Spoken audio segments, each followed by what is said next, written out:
Last year, I found an article online about famous zero waster Bea Johnson, which led me to want to find out more about what kind of an impact she had on this online world, and was her message being spread to the younger generations.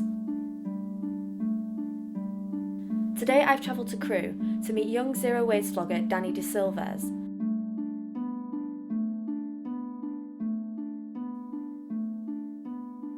The zero waste movement is a process where you're eliminating anything that's sent to landfill. So you try to recycle and reuse as much stuff as possible, and also stop buying plastic items or anything that you can't reuse in the future. I was zero waste probably this time last year and gradually did it over so many months.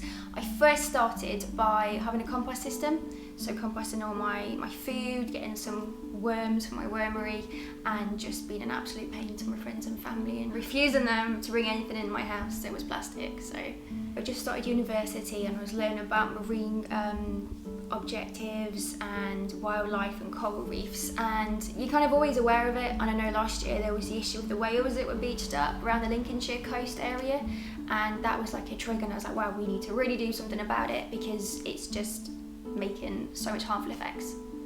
So before I was zero waste, I used tons of products. So there'd be hair conditioner, shampoo, shaving foam, everything you could think of, and lots of varieties of wash-up liquid. But now I've kind of narrowed it down to probably 3 or 4 items throughout the whole house. It's easier to buy lots of items on the internet because you can do research first and you can contact companies and see, does this come with plastic? How are you going to be sending it out to me? Usually if I'm buying food, I'll go to like very small grocery stores, like Asian supermarkets, the Polish supermarkets, because they're really cheap, lots of things in bulk, and there's no plastic.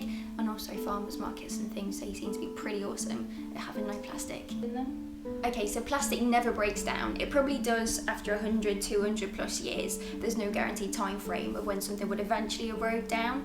So if we're adding more plastic into the world, there's more danger that's being harmful to the wildlife. For example, jellyfish will eat like plastic bags in the ocean, turtles will consume something that they think, oh, that looks like food, when it's not. I could never go back from being zero waste now just because I feel too guilty.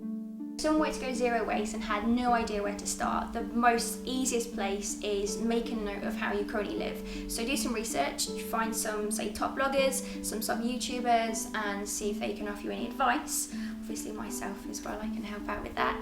And make a list of what it is that you throw out. So get a diary and write down, today I threw this away. Can I exchange this for another item? Can I buy an alternative? And do a gradual process of kind of looking at identity where you're making the most waste.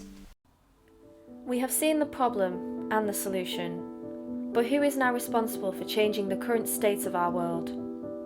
Is it the beach clean volunteers?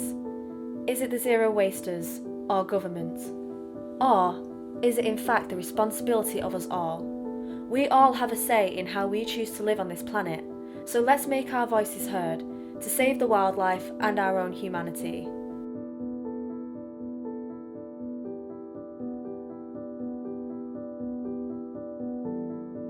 And truly stop our world from becoming a plastic planet.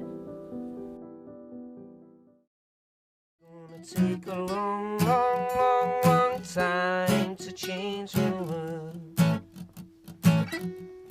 It's gonna take a long